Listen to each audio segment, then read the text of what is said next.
ना असर करेगा ही करेगा, बस आपको बने रहना है ना। और ये कैसे असर करता है?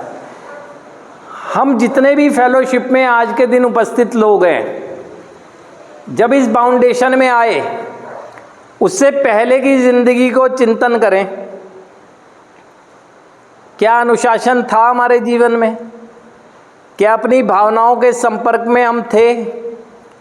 क्या अपनी किसी भी चीज़ से कंसर्न कर रहे थे?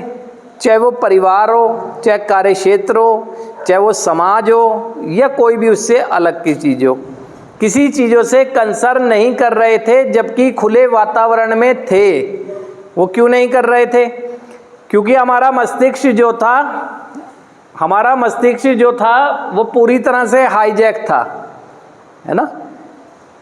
हम किसी ऐसे पदार्थ के नियंत्रण में थे, ऐसे व्यवहारों के नियंत्रण में थे कि हम बाहर खुले में होने के बावजूद भी कंसर्न नहीं कर रहे थे।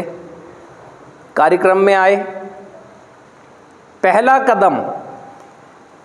कदम हमें पूरी तरह से समझा देने में सक्षम है कि मैं कंसर्न क्यों नहीं कर पा रहा था। क्योंकि जैसे ही मुझे पता चलता है और जैसे ही मेरा नशे का चश्मा उतरता है तो मुझे दिखने लगती है वास्तविक दुनिया ना। दूर रहते हुए भी अब कंसर्न करता हूँ, अपने आप से तो करता ही हूँ, परिवार से भी करता हूँ, कार्य क्षेत्र से भी करता हूँ, समाज की भी एक्टिविटीज़ के बारे में सोचता हूँ और अपने आने वाले जीवन की बेहतरी के बारे में भी सोचता हूँ। कब सोचता हूँ? जब मेरा वो जो व्यवहारिक दोष रहा, जिसे एडिक्शन का कहा गया है, नाम दिया गया है, उससे मैं दूर हुआ। तो पहला कदम बता देता है। यही वजह है कि पहले शुरुआत में यहाँ आते ही, शुरुआत में और कुछ हो ना हो, पहले हमारे सबके मुंह से यही निकलता है, अब नहीं करूँगा। क्यों? ऐसा क्या चमत्कार हो गया?